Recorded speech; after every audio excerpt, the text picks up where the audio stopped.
Itu mitigasi atau apa itu Pak? Jadi kesiapan pemerintah Provinsi Jawa Tengah ini nanti yang pertama adalah posko terpadu di lantai 1, kemudian posko di BPSPP wilayah 1 sampai dengan wilayah 6 ini, kemudian ke BPS 2 itu Pati, kemudian 3 ini di Solo, ke-4 Magelang, ke-5 Purwokerto, dan ke-6 Kalongan. Ini ada 6 Mas. Lokasi posko di terminal, kemudian di Temanggung, Ngadiretno, Banyu Putih, Bintoro, Penggaron, Penggung, itu Muntilan, di Sukoharjo, 2 posko. Ini kita siapkan petugas kegiatan ramcek. Lanjut. Jalur-jalur ini mulai dari jalur utama Pantura, ini jalur utama Pantura ini dilewati, kemudian ada jalur, kemudian juga ada jalur-jalur penghubung di tengah. Ini mulai bisa sampai dengan ke Klaten. Kemudian mulai dari Pekalongan, Kajen, Kalibening, dan selanjutnya kemudian jalur atau lintas Badan Kebijakan Trans Jawa Tengah ada 11,80%. Itu totalnya adalah 14,86 juta orang. Ini perkiraan akan masuk 14 juta orang ke Jawa Tengah. Mulai masuknya dari tanggal 22 ini masuk ke Jawa Tengah, dan puncaknya di tanggal 20 akan kembali di, dan ini Bali yang pertama. Kemudian akan masuk lagi untuk di 11,3 juta orang. Ini internet, ya, jadi siapapun bisa akses, ya. Ini sifatnya publik. Jadi kita sudah menyiapkan posko, yang mana kita siapkan untuk posko terpadu itu di kantor gubernur. Di kantor gubernur ada 1, kemudian ada 6 posko di Balai Pengelola Sarana Prasarana Perhubungan Wilayah se-Jawa Tengah, mulai dari Semarang sampai dengan di Purwokerto itu ada 6. Kemudian juga kita siapkan posko di 22 terminal tipe B.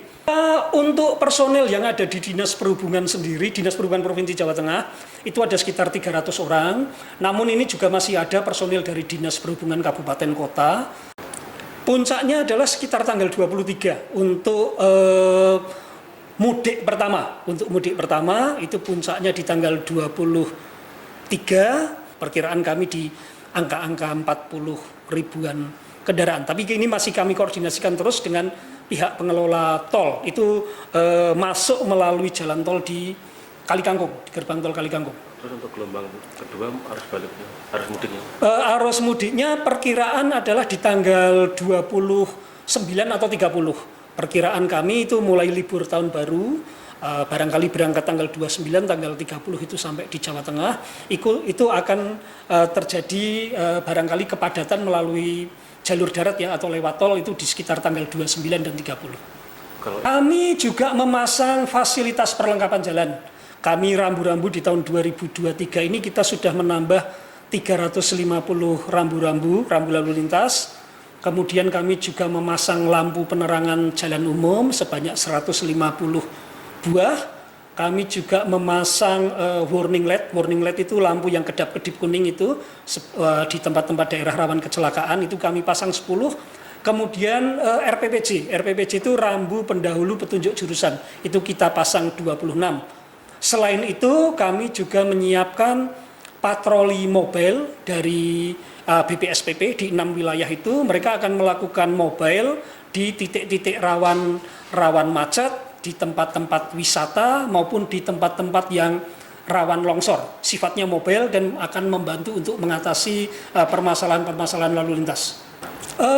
Kami prioritaskan nanti di tempat-tempat wisata. Jadi karakteristik untuk libur hari Natal dan Tahun Baru ini adalah orang cenderung berwisata.